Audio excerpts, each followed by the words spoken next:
Group 2 elements में अब बात करेंगे हम घनत्व की। घनत्व क्या होता है? जैसा कि आप जानते हैं मास और वॉल्यूम का एक रिलेशनशिप होता है घनत्व से। तो यहाँ पे हम देखते हैं कि द्रव्यमान डिवाइडेड बाय यहाँ पे जो आयतन होगा जिसे हम वॉल्यूम कहते हैं वह होता है हमारा घनत्व। तो घनत्व में हम क्या समझते हैं कि अगर हम ऊपर से नीचे की ओर आते हैं, जैसे beryllium, magnesium, calcium, beryllium, magnesium, strontium, barium और रेडियम, यहां पर हम क्या देखते हैं कि जब हम नीचे की ओर आते हैं तो यहां पर परमाणु का आकार बड़ा होता है और साथ ही साथ यहां पे प्रोटॉन की संख्या भी ज्यादा होती है। तो घनत्व क्या होता है हमारा, यहां पर हम देखेंगे, यहां पे हम देखते हैं मास बाय वॉल्यूम जिसे हम आयतन भी कहते हैं।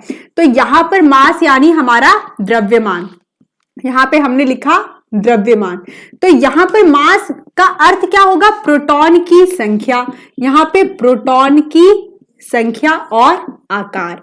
अब देखिए होता क्या है कि प्रोटॉन भी बढ़ता है और आकार भी बढ़ता है, लेकिन यहां पे प्रोटॉन की संख्या डोमिनेट करती है, यहां पर प्रोटॉन की संख्या बहुत ज्यादा डोमिनेट करती है। क्योंकि प्रोटॉन की संख्या ज्यादा डोमिनेट करती है इसलिए यहां पर हम देखते हैं कि घनत्व इंक्रीज होता है नीचे की ओर। लेकिन फिर प्रॉब्लम आता है यहां पर मैग्नीशियम और कैल्शियम के बीच में। यहां पर प्रॉब्लम क्या होता है, यहां पर घनत्व, यहां प्रोटॉन की संख्या और वॉल्यूम यानी आयतन की बात करें तो यहां पर आयतन डोमिनेट करता है। इसका अर्थ क्या हुआ कि यहां पर हमारा जो कैल्शियम है ऊपर चला जाता है और मैग्नीशियम नीचे।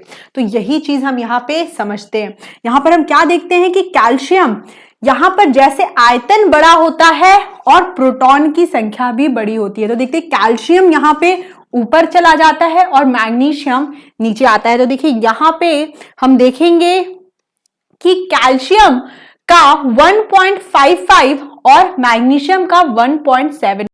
जब हम ऊपर से नीचे की ओर आते हैं तो द्रव्यमान यहां पर यानी प्रोटॉन की संख्या भी बढ़ती है और साथ ही साथ आकार यानी यहां पे वॉल्यूम भी बढ़ता है। लेकिन यहां पे ओवरऑल जो द्रव्यमान घनत्व बढ़ता है वहां पे हमें डिफरेंस मिलता है मैग्नीशियम और कैल्शियम के बीच में। यहां पर हम क्या देखते हैं कि मैग्नीशियम का यहां पर हमें घनत्व ज्यादा मिलता है कैल्शियम की तुलना में। कैल्शियम का यहां पे वॉल्यूम क्यों ज्यादा हो जाता है, इसका रीजन क्या है उसे समझते हैं। यहां पे कैल्शियम का आयतन इसलिए ज्यादा हो जाता है क्योंकि यहां पे आता है हमारा 3D कक्षक, यहां पे हमारा 3D कक्षक आ जाता है। यहां पे पहली बार 3D कक्षक इंट्रोड्यूस होता है जिसके कारण क्या होता है, यहां पे आयतन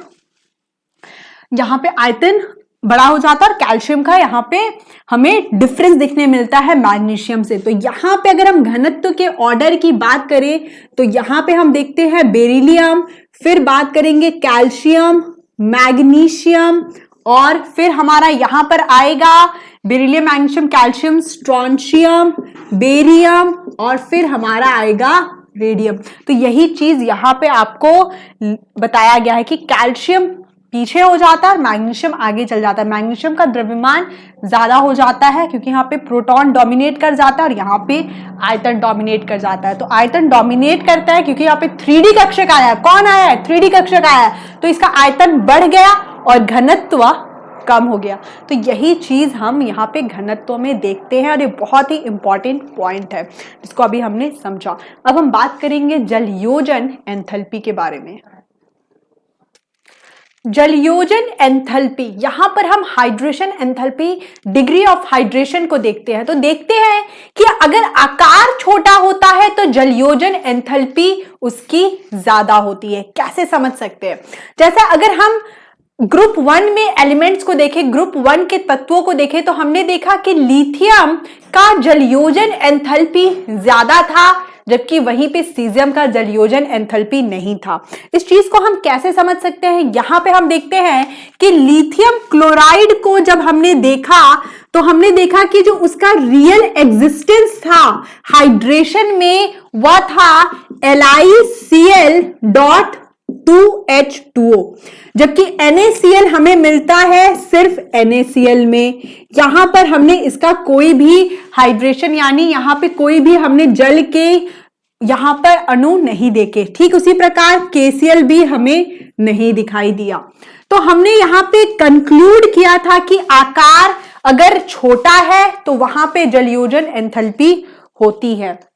यहां पे देखिए बच्चों, आकार अगर बड़ा है तो जलयोजन एंथैल्पी कम होगी, अगर आकार छोटा है तो जलयोजन एंथैल्पी ज्यादा होगी। कैसे समझ सकते हैं, यहां पे देखिए बेरिलियम 2+ की जलयोजन एंथैल्पी मैग्नीशियम 2+ की तुलना में ज्यादा होगी। क्यों? क्योंकि बेरिलियम 2+ हमारा छोटा है और मैग्नीशियम 2+ बड़ा है। तो इस तरह इस क्रम को हम समझ सकते हैं। अब यहां पर हम मैग्नीशियम और कैल्शियम के केस में देखते हैं।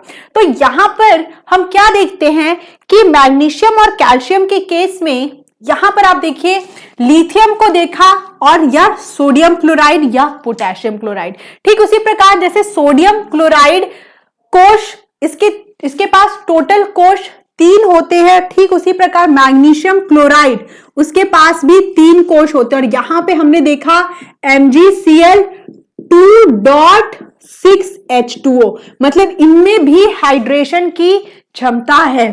फिर बात करते हैं कैल्शियम क्लोराइड की, तो यहां पे भी हमने देखा CaCl2.6H2O, मतलब इसकी भी पास भी जलयोजन एंथैल्पी है। मतलब ये भी वाटर के मॉलिक्यूल के साथ यहां पर हमें जलयोजन एंथैल्पी प्रदर्शित करते हैं। मतलब क्या समझा कि ग्रुप 2 की जलयोजन एंथैल्पी ज्यादा होती है। यहां पे देखिए सोडियम क्लोराइड ने नहीं प्रदर्शित किया, पोटेशियम क्लोराइड ने हमें नहीं दिखाया जलयोजन एंथैल्पी, लेकिन यहां पे मैग्नीशियम और कैल्शियम ने वाटर के साथ दिखाया। तो यहां पे हम लिख सकते हैं कि जलयोजन एंथैल्पी, हमारा जो जलयोजन एंथैल्पी है वह ग्रुप 2 का ज्यादा है ग्रुप 1 की तुलना में। जिसे हम कह सकते हैं कि वर्ग 2 में ज्यादा होगा वर्ग 1 की तुलना में। तो यहां पर इस चीज को हमने समझा भी। यहां पे देखिए डिग्री ऑफ हाइड्रेशन कितना है, 6 है। यहां पे डिग्री ऑफ हाइड्रेशन 2 है। यहां पर जलयोजन एंथैल्पी ज्यादा है। तो इस तरह हमने इस बात को समझा।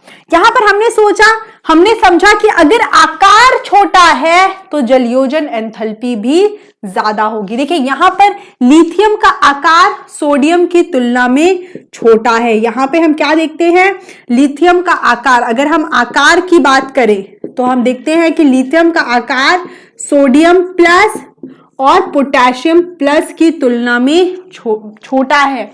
मतलब इसका जलयोजन एंथैल्पी ज्यादा होगा। यहां पे हम क्या देखेंगे, इसका जलयोजन एंथैल्पी ज्यादा होगा। मतलब यहां पे लिथियम प्लस सोडियम प्लस और K+। ठीक इसी प्रकार यहां पे बेरिलियम 2+, यहां पे हम देखेंगे बेरिलियम 2+, फिर मैग्नीशियम 2+, कैल्शियम 2+, स्ट्रोंशियम 2+। ये किसका क्रम है, ये है जलयोजन एंथैल्पी का क्रम। तो इस बात को हमने यहां पर समझा कि जलयोजन एंथैल्पी क्या होती है। बात करते हैं धन विद्युतीय गुण बढ़ता है, इलेक्ट्रोपॉजिटिव कैरेक्टर इंक्रीज होता है। जैसे जैसे हम ऊपर से नीचे की ओर आते हैं तो इलेक्ट्रोपॉजिटिव कैरेक्टर इंक्रीज होता है। तो यहां पर यही चीज हमने समझा। जैसे कि अगर हम ऊपर से नीचे की ओर आते हैं तो विद्युत ऋणात्मकता घटती है और इलेक्ट्रोपॉजिटिव कैरेक्टर इंक्रीज होता है।